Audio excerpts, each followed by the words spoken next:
ಮಹಾಭಾರತದ ಉಪಕಥೆಗಳ ಮುಂದಿನ ಭಾಗದಲ್ಲಿ ಆಸ್ತಿಕನ ಕಥೆಯನ್ನು ಕೇಳೋಣ. ಆಸ್ತಿಕ ಮಹರ್ಷಿ ಅವನ ಹುಟ್ಟು ಜನಮೇಜಯನ ಸರ್ಪಯಾಗದ ವಿಘ್ನಕ್ಕಾಗಿಯೇ ಆಗಿತ್ತು. ಜರತ್ಕಾರು ಎಂಬ ಮಹರ್ಷಿ ಇರ್ತಾನೆ. ಅವನು ಮಹಾ ತಪಸ್ವಿ. ವ್ರತ ಇರುತ್ತೆ. ಪ್ರತಿ ದಿನವೂ ಅವನು ಬೇರೆಯದೇ ಊರಿನಲ್ಲಿ ತಂಗ್ತಾ ಇರ್ತಾನೆ. ತನ್ನ ನಿತ್ಯ ಕರ್ಮಗಳನ್ನು ಪೂರೈಸಿದ, ನಡಿಲಿಕ್ಕೆ ಶುರು ಮಾಡ್ದ. ಪ್ರಯಾಣ, ಭಿಕ್ಷಾಟನೆ, ಮತ್ತೊಂದು ಗ್ರಾಮ ತಲುಪ್ತಾನೆ. ಸಾಯಂಕಾಲವಾದರೆ ಮಾತ್ರ ಅಲ್ಲಿ ಉಳಿತಾನೆ. ಮತ್ತೆ ಬೆಳಿಗ್ಗೆ ಎದ್ದು ಮತ್ತೊಂದು ಗ್ರಾಮಕ್ಕೆ ಹೋಗ್ತಾನೆ. ಈ ರೀತಿ ಚರನಾಗಿದ್ದವನು ಇವನು. ಇಂಥವನಿಗೆ ಮದುವೆಯ ಆಕಾಂಕ್ಷೆಯೂ ಇರಲಿಲ್ಲ. ಹೀಗೆ ಒಮ್ಮೆ ಹೋಗ್ತಾ ಇರಬೇಕಾದ್ರೆ ಅಳ್ತಾ ಇರೋ ಪಿತೃಗಳ ಧ್ವನಿಯನ್ನು ಕೇಳ್ತಾನೆ. ಇವನ ಪಿತೃಗಳು ಅಳ್ತಾ ಇರ್ತಾರೆ. ಏನಾಯಿತು ಅಂತ ಕೇಳುವಾಗ, ನಮಗೆ ಸದ್ಗತಿ ಪ್ರಾಪ್ತವಾಗೋಕ್ಕೆ ಸಾಧ್ಯನೇ ಇಲ್ಲ ಆಗಿಬಿಟ್ಟಿದೆ. ನಿನ್ನ ಮದುವೆ ಆಗದೆ, ನಿನಗೆ ಮಕ್ಕಳಾಗದೆ ನಮಗೆ ಸದ್ಗತಿ ಸಿಗೋದಿಲ್ಲ. ನೀನೊಂದು ಮದುವೆ ಆಗಬೇಕು ಅಂತ ಇವನನ್ನು ಕುರಿತು ಹೇಳ್ತಾರೆ. ಆಗ ಜರತ್ಕಾರುವಿಗೆ ಮದುವೆ ಆಲೋಚನೆಯೂ ಇರುವುದಿಲ್ಲ. ಅವನು ಎಲ್ಲವನ್ನು ತೊರೆದು ಬ್ರಹ್ಮತ್ವದ ಕಡೆ ಹೊರಟಿರೋನು. ಅವನಿಗೆ ಮದುವೆ ಏನು, ಸಂಸಾರ ಬಂಧನಗಳೇನು, ಯಾವುದರ ಅವಶ್ಯಕತೆಯೂ ಇರೋದಿಲ್ಲ. ಪಿತೃಗಳ ದುಃಖಕ್ಕೆ ಮರುಗಿ ಒಪ್ಕೋತಾನೆ. ಆದರೆ ಒಂದು ನಿಬಂಧನೆಯನ್ನು ಹೇರ್ತಾನೆ. ನನ್ನ ಹೆಸರಿನವರೇ ಆದ ಯಾವುದಾದ್ರೂ ಕನ್ಯೆ ದಾನ ರೂಪವಾಗಿ ಸಿಕ್ಕಿದರೆ ನಾನು ಮದುವೆ ಆಗ್ತೀನಿ ಅಂತಾನೆ. ಅವನಿಗೆ ಗೊತ್ತು, ಜರತ್ಕಾರು ಎಂಬ ಹೆಸರು ಬಹಳ ವಿಭಿನ್ನ. ಜರ ಎಂದರೆ ಕ್ಷಯ ಅಂತ, ಕಾರು ಅಂದರೆ ಅದನ್ನು ಸಹಿಸದ್ದು ಅಂತ. ಕ್ಷಯವನ್ನು ಸಹಿಸದ್ದು ಅಂದರೆ ತುಂಬ ದಪ್ಪ ಇದ್ದಿದ್ದು ಅಂತ ಅರ್ಥ. ದಪ್ಪ ಇದ್ದವನು ಕಠಿಣ ವ್ರತಗಳಿಂದ ತೆಳ್ಳಗಾಗಿರ್ತಾನೆ. ಈ ರೀತಿ ಜರತ್ಕಾರು ಮದುವೆ ಆಗಲಿಕ್ಕೆ ಸಮ್ಮತಿಯನ್ನು ಹೊಂದ್ತಾನೆ. ಇದೇ ಥರನಾಗಿ ಸರ್ಪಗಳ ರಾಜ ವಾಸುಕಿ ಬ್ರಹ್ಮನ ಹತ್ತಿರ ತಮ್ಮ ಶಾಪ ವಿಮೋಚನೆಯ ಬಗ್ಗೆ ಮಾತಾಡ್ತಿರ್ಬೇಕಾದ್ರೆ ಬ್ರಹ್ಮ ಒಂದು ಉಪಾಯವನ್ನು ಹೇಳಿಕೊಟ್ಟಿರ್ತಾನೆ. ನಿನ್ನ ತಂಗಿಯಾದ ಜರತ್ಕಾರು ಇದಳಲ್ಲ, ಅವಳಿಗೆ ಜರತ್ಕಾರು ಎಂಬ ಹೆಸರಿನವನೇ ಆದ ಒಬ್ಬನಿಗೆ ಮದುವೆ ಮಾಡಿ ಅವರಿಂದ ಒಬ್ಬ ಪುತ್ರ ಹುಟ್ಟುತ್ತಾನೆ. ಅವನು ಜನಮೇಜಯನ ಯಜ್ಞವನ್ನು ತಡಿಲಿಕ್ಕೆ ಯೋಗ್ಯತೆಯನ್ನು ಹೊಂದಿರ್ತಾನೆ. ಈ ಪ್ರಯತ್ನ ಮಾಡುವಂಥ ವಾಸುಕಿ ಹೇಳಿರ್ತಾನೆ. ವಾಸುಕಿ ತನ್ನ ತಂಗಿಯನ್ನು ಕರೆದುಕೊಂಡು ತಿರುಗಾಡ್ತಾ ಇರ್ತಾನೆ, ಹುಡುಕ್ತಾ ಇರ್ತಾನೆ. ಜರತ್ಕಾರು ಜರತ್ಕಾರು ಎಂದು ಕೂಗಿಕೊಂಡು ಓಡಾಡ್ತಿರ್ತಾನೆ. ಅದಕ್ಕೆ ಸರಿಯಾಗಿ ಈ ಮಹರ್ಷಿ ಜರತ್ಕಾರು ಅವರಿಗೆ ಅಡ್ಡಲಾಗಿ ಬರ್ತಾನೆ. ಅರಣ್ಯ ಮಧ್ಯದಲ್ಲಿ ಸಿಗ್ತಾನೆ. ಸಿಕ್ಕಿದ ತಕ್ಷಣವೇ ಜರತ್ಕಾರು ಎಂದಾಗ ಅವನು ಓ ಎಂತಾನೆ. ಈ ರೀತಿ ಅವರು ಜರತ್ಕಾರು ಮಹರ್ಷಿಯನ್ನು ಭೇಟಿ ಮಾಡ್ತಾರೆ. ಜರತ್ಕಾರು ಮಹರ್ಷಿಗೆ ಪಿತೃಗಳ ಪಾಲನೆ ಆಗಬೇಕಷ್ಟೇ. ಅವನಿಗೇನು ಸಂಸಾರ ಬಂಧನದ ಅವಶ್ಯಕತೆಯೂ ಇಲ್ಲ, ಆಕಾಂಕ್ಷೆಯೂ ಇರಲಿಲ್ಲ. ಅವನು ಇವರನ್ನು ನೋಡ್ತಾನೆ. ನೋಡಿದ ತಕ್ಷಣ ವಾಸುಕಿ ನನ್ನ ತಂಗಿಯಾದ ಜರತ್ಕಾರುವನ್ನು ವಿವಾಹವಾಗುವಂತೆ ಅವನಲ್ಲಿ ಬೇಡ್ಕೋತಾನೆ. ತಕ್ಷಣವೇ ಇವನು ಹೇಳ್ತಾನೆ, ಭಿಕ್ಷಾ ರೂಪದಲ್ಲಿ ಕೊಟ್ಟರೆ ಮಾತ್ರ ನಾನು ಸ್ವೀಕರಿಸ್ತೀನಿ. ವಿವಾಹ ಇನ್ನಿತರ ಆಲೋಚನೆಗಳು ನನಗಿಲ್ಲ. ಭಿಕ್ಷಾ ರೂಪದಲ್ಲಿ ಕೊಟ್ಟರೆ ನಿನ್ನ ತಂಗಿಯನ್ನು ನಾನು ಸ್ವೀಕರಿಸ್ತೀನಿ ಅಂತ ಅವಳನ್ನು ಜರತ್ಕಾರು ಮಹರ್ಷಿಗೆ ವಾಸುಕಿ ಒಪ್ಪಿಸ್ತಾನೆ. ಆಗ ಜರತ್ಕಾರು ಮಹರ್ಷಿ ಒಂದು ನಿಬಂಧನೆ ನೀಡ್ತಾನೆ. ಯಾವುದೇ ಕಾರಣಕ್ಕಾಗಿಯೂ ನನಗೆ ಅಪ್ರಿಯವಾದದನ್ನು ಇವಳು ಮಾಡಿದ ದಿನ ನಾನು ಇವಳನ್ನು ತ್ಯಜಿಸಿ ಹೊರಟು ಹೋಗಿಬಿಡ್ತೇನೆ ಅಂತ.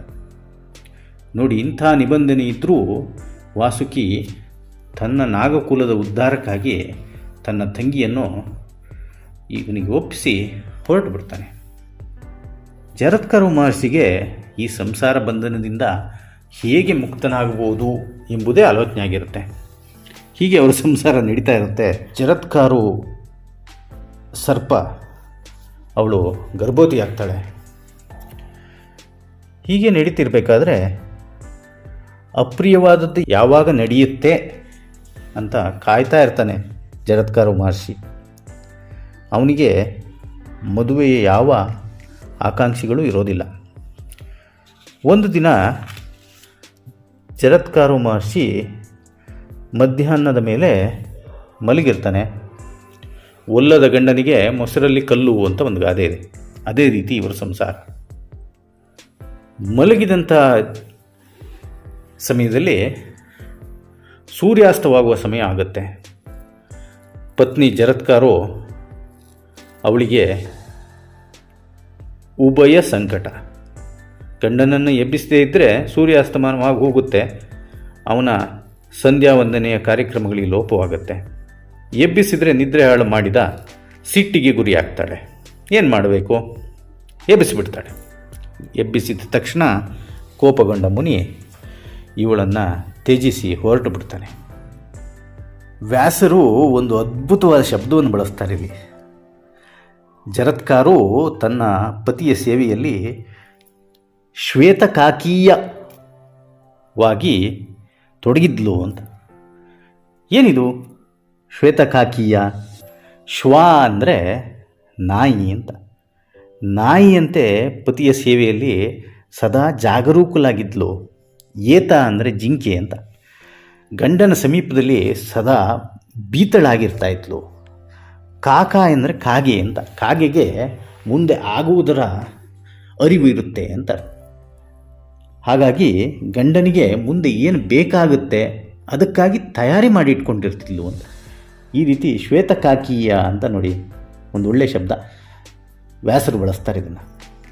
ಜರತ್ಕಾರುವಿನ ಪತಿ ಸೇವೆಗೆ ಈ ಪದವನ್ನು ಬಳಸ್ತಾರೆ. ಈ ರೀತಿ ಜರತ್ಕಾರು ಋಷಿ ಪತ್ನಿಯನ್ನು ತ್ಯಜಿಸಿ ಹೊರಟೋಗ್ಬಿಡ್ತಾನೆ.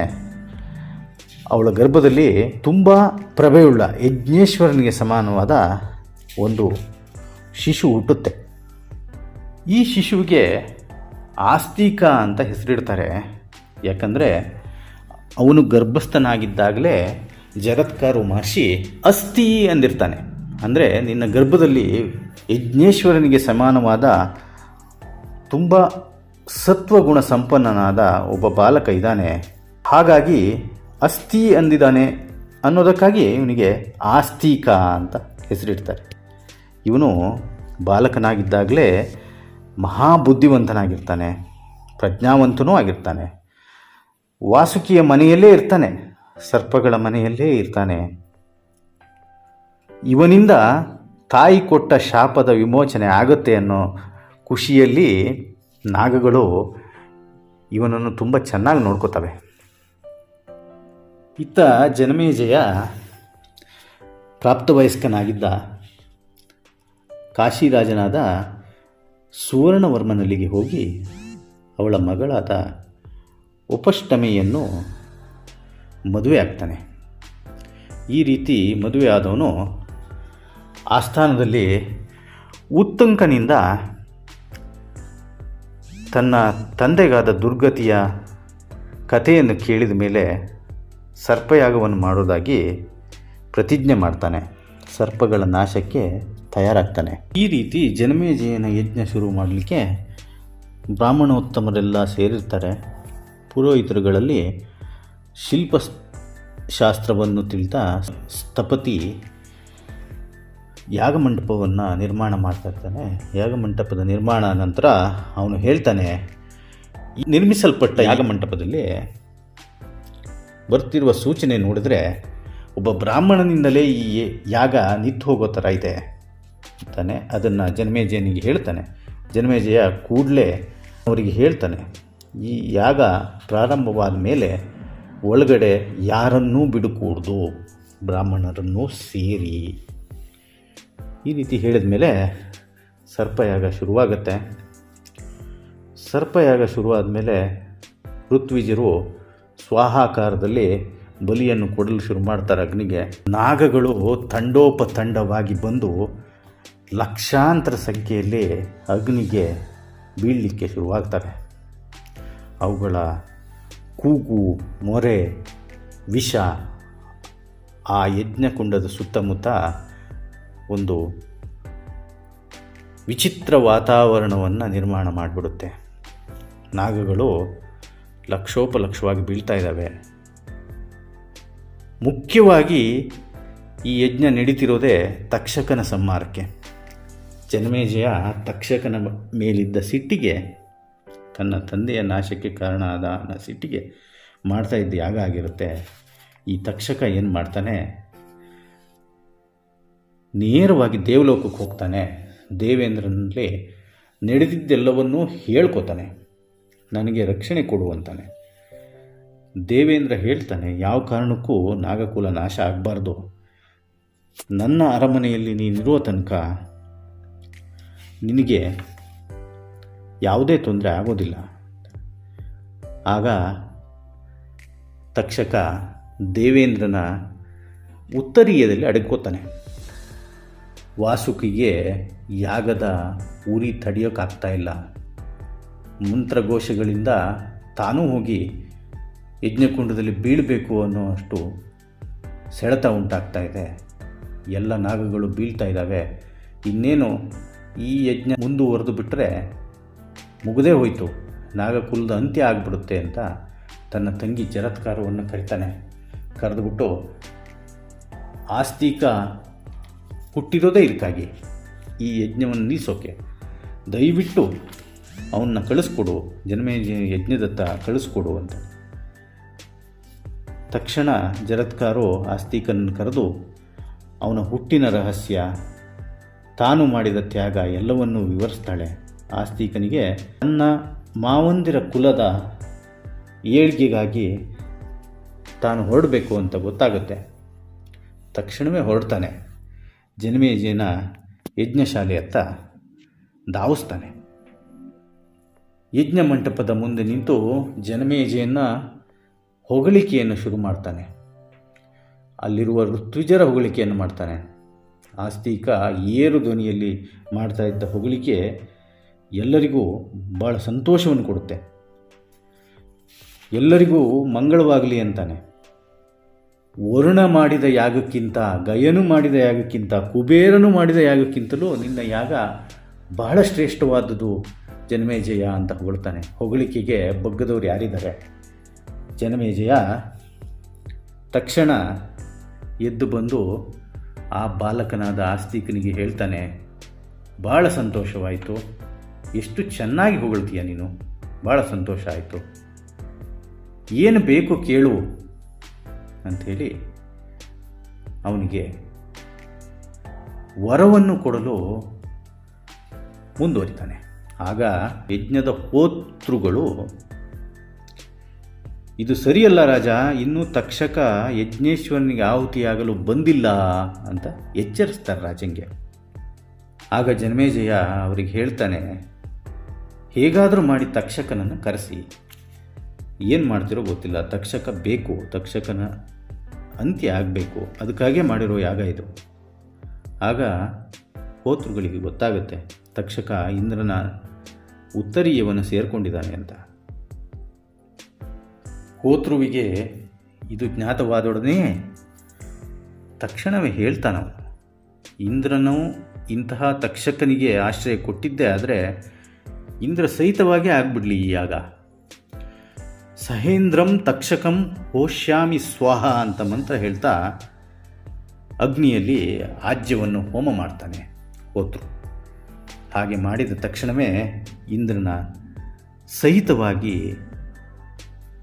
ತಕ್ಷಕ ಹೋಮಕುಂಡಕ್ಕೆ ಬೀಳಲಿಕ್ಕೆ ಬರ್ತಾ ಇರ್ತಾನೆ ಮೇಲಿಂದ. ಇಂದ್ರನಿಗೆ ಗೊತ್ತಾಗೋಯ್ತು, ಅವನು ತತ್ತರಿಸ್ತಾನೆ. ಇನ್ನು ತಕ್ಷಕನನ್ನು ಉಳಿಸ್ಕೊಳ್ಳೋಕ್ಕೆ ತನ್ನ ಕೈಲಾಗಲ್ಲ, ತಾನು ಇಲ್ಲಿಂದ ಓಡದೇ ಇದ್ದರೆ ತಾನು ಹೋಮಕ್ಕೆ ಬಿದ್ದು ಹೋಗ್ಬಿಡ್ತಾನೆ. ಹಾಗಾಗಿ ಉತ್ತರೀಯವನ್ನು ಕೊಡವಿಕೊಂಡು ಇಂದ್ರ ತಪ್ಪಿಸ್ಕೊಂಡು ಹೋಗ್ಬಿಡ್ತಾನೆ.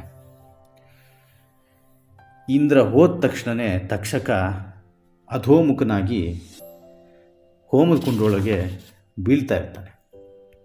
ಇನ್ನೇನು ತಕ್ಷಕ ಯಜ್ಞಕುಂಡಕ್ಕೆ ಬಿದ್ದೇ ಬಿಡ್ತಾನೆ, ಏನು ತೊಂದರೆ ಇಲ್ಲ ಅನಿಸಿ ಋತ್ವಿಜರು ರಾಜನಿಗೆ ಹೇಳ್ತಾರೆ, ನೀನು ಕೊಡಬೇಕಾಗಿದ್ದ ವರವನ್ನು ಕೊಡಬಹುದು.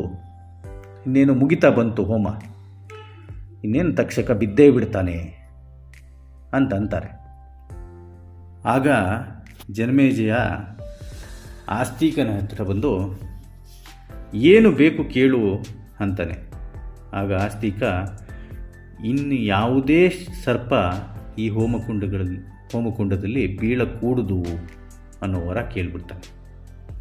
ಜನಮೇಜಯನಿಗೆ ಇನ್ನೂ ತಕ್ಷಕ ಸತ್ತಿಲ್ಲ. ಆ ಭಯದಿಂದ ತಕ್ಷಣ ಜನಮೇಜಯ ಹೇಳ್ತಾನೆ, ವಿಪ್ರಶ್ರೇಷ್ಠ, ನಿನಗೆ ಬೇಕಾದನ್ನು ಕೇಳು, ಸುವರ್ಣ ನಾಣ್ಯಗಳನ್ನು, ಬೆಳ್ಳಿ ನಾಣ್ಯಗಳನ್ನು, ಗೋವನ್ನು, ಏನನ್ನಾದರೂ ಕೇಳು, ಯಾವುದಾದ್ರೂ ಕೊಟ್ಬಿಡ್ತೀನಿ. ಈ ರೀತಿ ತಕ್ಷಕ ಬೀಳದೆ, ತಕ್ಷಕನ ವಿನಾಶ ಆಗದೆ ಈ ಯಜ್ಞ ನಿಲ್ಲಿಸೋದ್ರ ಬಗ್ಗೆ ಕೇಳಲೇಬೇಡ ಅಂತಾನೆ. ಆದರೆ ಈ ತಕ್ಷಕ ಅಷ್ಟು ವೇಗವಾಗಿ ಬೀಳ್ತಾ ಇದ್ದವನು ಇಷ್ಟು ಹೊತ್ತು ಹೇಗೆ ಅಂತರಿಕ್ಷದಲ್ಲಿ ನಿಲ್ಲೋಕ್ಕೆ ಸಾಧ್ಯ ಆಯಿತು ಅನ್ನೋ ಕುತೂಹಲ ಕಾಡುತ್ತೆ. ಆಗ ಅಲ್ಲಿದ್ದ ಋತ್ವಿಜರು ಗಮನಿಸಿರ್ತಾರೆ, ಆಸ್ತಿಕ ಅವನನ್ನು ಯಜ್ಞೇಶ್ವರನಲ್ಲಿ ಬೀಳದೆ ಅಂತರಿಕ್ಷದಲ್ಲೇ ತಡೆದು ಬಿಟ್ಟಿರ್ತಾನೆ. ತಿಷ್ಟ ತಿಷ್ಟ ತಿಷ್ಟ ಎಂದಿರ್ತಾನೆ. ಅವನ ಪ್ರಭೆ, ಅವನ ತಪಸ್ಶಕ್ತಿಯಿಂದ ಅಂತರಿಕ್ಷದಲ್ಲೇ ತಕ್ಷಕ ನಿಂತು ಬಿಟ್ಟಿರ್ತಾನೆ.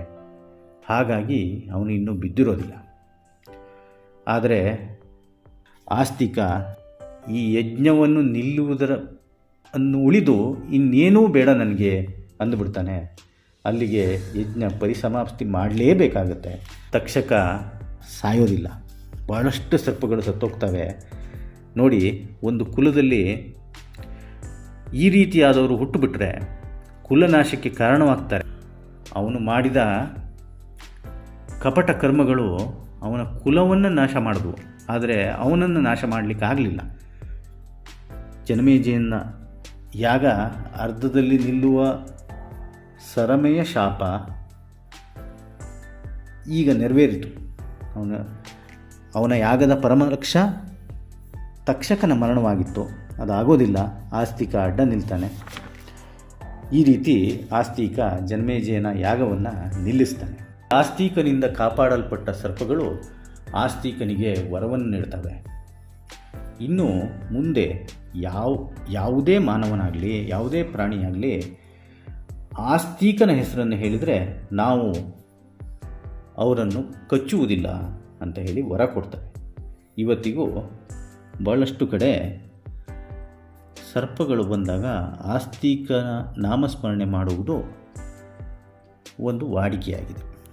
ಈ ರೀತಿ ಆಸ್ತಿಕನ ಕತೆ ಮುಗಿಯುತ್ತೆ. ಇವನ ಚರಿತ್ರೆ ತಿಳಿದಿಲ್ಲವೋ ಗೊತ್ತಿಲ್ಲ. ಆದರೂ ಭಾರತದಲ್ಲಿ ಅನೇಕ ಕಡೆ ಸರ್ಪಗಳು ಕಂಡಾಗ ಆಸ್ತಿಕ ಆಸ್ತಿಕ ಎಂದು ಉಚ್ಚರಿಸುವುದು ವಾಡಿಕೆಯಾಗಿದೆ. ಜರತ್ಕಾರುವಿನಲ್ಲಿ ಜನಿಸಿದ ಆಸ್ತಿಕ ಈ ರೀತಿ ಸರ್ಪಗಳ ಕುಲವನ್ನು ಉಳಿಸ್ತಾನೆ. ಅವುಗಳ ತಾಯಿಯ ಶಾಪವನ್ನು ವಿಮೋಚನೆ ಮಾಡೋದಕ್ಕೆ ಸಹಕಾರಿಯಾಗ್ತಾನೆ. ಮಹಾಭಾರತದ ಉಪಕಥೆಗಳ 5ನೇ ಭಾಗ ಇಲ್ಲಿ ಮುಗಿಸ್ತಾ ಇದ್ದೇನೆ. ಮುಂದುವರಿಯೋದಕ್ಕೆ ಶೇರ್ ಮಾಡಿ, ಸಬ್ಸ್ಕ್ರೈಬ್ ಮಾಡಿ, ಲೈಕ್ ಮಾಡಿ. ಧನ್ಯವಾದಗಳು.